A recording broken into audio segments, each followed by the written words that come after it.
Every once in a while, a young team with a talented core manages to make its way to the later rounds in the playoffs. From that point on, expectations only continue to increase as the whole basketball world expects the young talent to keep getting better. But what happens when things don't go as expected? Teams will always try to improve before the start of a new season. Contenders will try to bring in better players, and young squads will try to develop their prospects. But things can get complicated when a team full of young talent is expected to compete for a finals appearance, and that is the case with the Denver Nuggets. Currently, they're trying to figure things out with a roster that may not be as good as advertised. They haven't been playing like themselves during the first month of the season, and suddenly, another appearance in the conference finals seems to be out of the question. But what is the reason behind their struggles? Will they be able to fix them as the season goes on?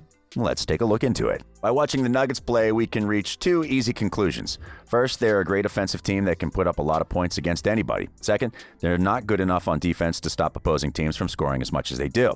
That is something we can also check on the numbers. During their first 14 games, they've had the third best defensive rating in the league. But on the other end of the court, there have only been 6 teams allowing more points than they do. And it's not a coincidence that 5 of those teams are currently out of the playoff picture. That probably wouldn't surprise a lot of people. After all, defense hasn't been the focus of the Nuggets over the last few years.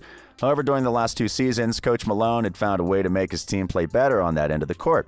So watching them take a step back should be a concern for those in charge. But why is it that they've been playing so bad on defense? On paper, Denver's roster is almost the same as last season. Nikola Jokic, Jamal Murray, and Michael Porter Jr. are still their best players. And rotation pieces like Paul Millsap, Gary Harris, Will Barton, PJ Dozier, and Monty Morris are also back. Still, some of the names making the biggest impact on the team are the ones who are missing. Starting forward, Jeremy Grant and backups Mason Plumlee and Torrey Craig left the team during the offseason, and without them, the Nuggets were suddenly without some of their best defensive players. The front office tried to address that issue by re-signing Millsap and adding versatile forward J. Michael Green. But with Millsap about to turn 36 and Green is the only above-average defensive player on the team, we should all have expected the Nuggets to take a step back on the defensive end.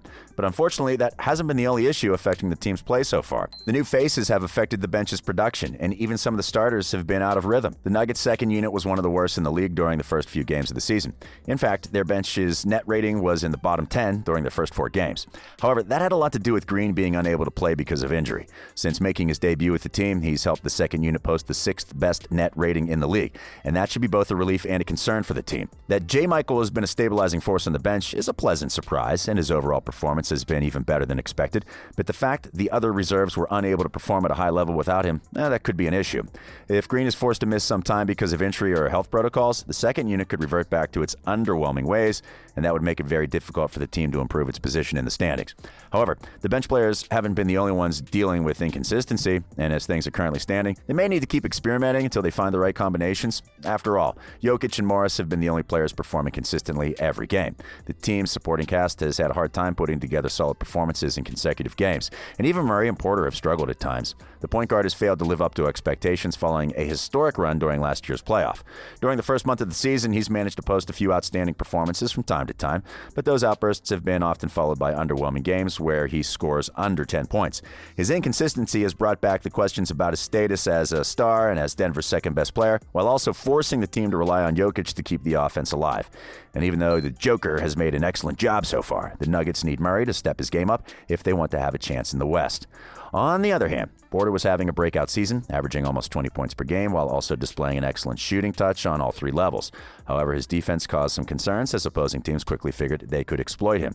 Still, he was having a solid start to his second season, but only managed to play 4 games before being held out because of health protocols. So far, he's missed 10 games, and while he's expected to make a return soon, it's not clear how his presence will affect the team as a whole. After all, the Nuggets haven't been able to play at full strength yet, and even though they should start playing better once everyone is healthy, they may need an additional adjusting period to make all the pieces work together. But what should we expect from them once they're at full health? Will they be able to climb the standings and finish as a top 4 seed in the Western Conference? Despite their struggles, the Nuggets currently have an even record and have won 6 of the last 10 games. And that has been thanks in large part to the way Jokic has been playing. In his first 14 appearances, the Joker has looked better than ever. He's averaging a 25-point triple-double and is among the league leaders in all of the advanced stats. But most importantly, he's been showing an aggressive side that didn't seem to be there before. In previous years, Nikola would rarely put his own scoring over his teammates. As a result, he always focused on passing and making the right play, regardless of how little he'd score at times, but things have been different this time around. Since most of his teammates have struggled to start the season, the center has assumed the responsibility of leading the offense like never before. Therefore, he's had the ball in his hands more often, and while while passing remains an important aspect of his game, he's decided to take a step forward whenever his team has needed a basket. His newfound aggression has helped keep the Nuggets afloat and has served to make him part of the MVP conversation early in the season. However, as impressive as he's been, it's clear the team needs the rest of its players to step up if they want to start winning more often. But even assuming all the pieces start clicking, it would be hard to tell what their ceiling is. If Jokic, Murray, and Porter get going offensively in the same game, it'll be hard for any team to match them. Their overall talent and how they complement each other can help them beat most opponents despite their defensive flaws. However, experience remains one of the biggest issues.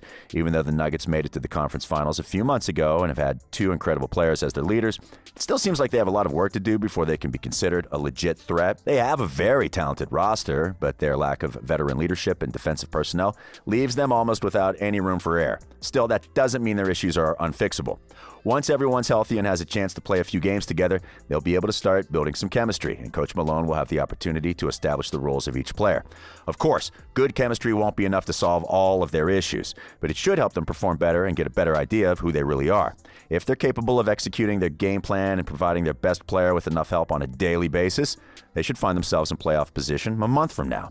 But if they can't find a way to hold everyone accountable and keep making the kind of mistakes that allows opposing teams to beat them in the clutch, there may not be a way to salvage the season without moving a piece or two away. But regardless of how they play from now on, the Nuggets will have many questions they need to answer.